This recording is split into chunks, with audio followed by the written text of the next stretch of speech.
മക്കളില്ലാത്ത ഒരു രാജാവ് തൻ്റെ രാജ്യത്തെ സൽസ്വഭാവിയായ ഒരു ചെറുപ്പക്കാരനെ കണ്ടെത്തി തൻ്റെ പിൻഗാമിയാക്കാൻ തീരുമാനിച്ചു. അതിനുവേണ്ടി രാജ്യത്തെ പ്രധാന നടപ്പാതയിൽ തൻ്റെ ഭൃത്യന്മാരെ കൊണ്ട് ഒരു വലിയ പാറ ഉരുട്ടിക്കൊണ്ടുവന്ന് വച്ചു. എന്നിട്ട് രാജാവ് വേഷപ്രച്ഛന്നനായി ഒരു മരത്തിൻ്റെ പുറകിൽ ഇരുന്നു കൊണ്ട് നിരീക്ഷിച്ചു.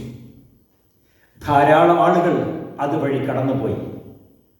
എല്ലാവരും രാജാവിനെ കുറ്റം പറഞ്ഞുകൊണ്ട് പിറുപിറുത്തുകൊണ്ടാണ് കടന്നുപോയത്. അല്പസമയം കഴിഞ്ഞ് ഒരു ചെറുപ്പക്കാരൻ അതുവഴി കടന്നു വന്നു. പാറയെ കണ്ട മാത്രയിൽ അയാൾ, അയ്യോ, നടപ്പാതയിൽ ഇത്രയും വലിയ പാറയോ? ഈ പാറ ഇവിടെ ഇരുന്നാൽ രാജാവിൻ്റെ വാഹന വ്യൂഹം എങ്ങനെയാണ് കടന്നു പോവുക? അയാൾ സർവശക്തിയും ഉപയോഗിച്ച് പാറയെ തള്ളി നീക്കാൻ ശ്രമിച്ചുകൊണ്ടേയിരുന്നു. അല്പസമയത്തെ ശ്രമത്തിനൊടുവിൽ ആ പാറ അനങ്ങാൻ തുടങ്ങി. അയാൾ അതിനെ പതിയെ തള്ളി ഉരുട്ടി ഒഴിഞ്ഞ ഒരു സ്ഥലത്തേക്ക് കൊണ്ടുപോയി മാറ്റി. തിരിഞ്ഞു നോക്കുമ്പോൾ നേരത്തെ പാറ നിന്നിരുന്ന സ്ഥലത്ത് ഒരു സഞ്ചി കാണപ്പെട്ടു. അയാൾ ആ സഞ്ചി പോയി എടുത്തു നോക്കി. അതിനകത്ത് കുറേ സ്വർണ്ണ നാണയങ്ങളും ഒരു എഴുത്തുമായിരുന്നു.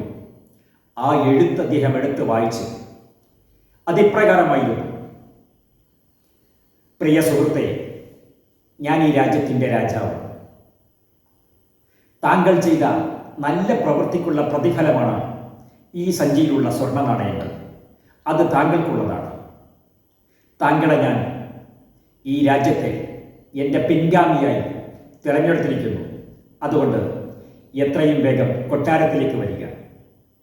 പ്രിയരെ, നല്ല പ്രവൃത്തികൾക്ക് ലഭിക്കുന്ന പ്രതിഫലം നമ്മൾ പ്രതീക്ഷിക്കുന്നതിനേക്കാൾ കൂടുതലാണ്. Thank you.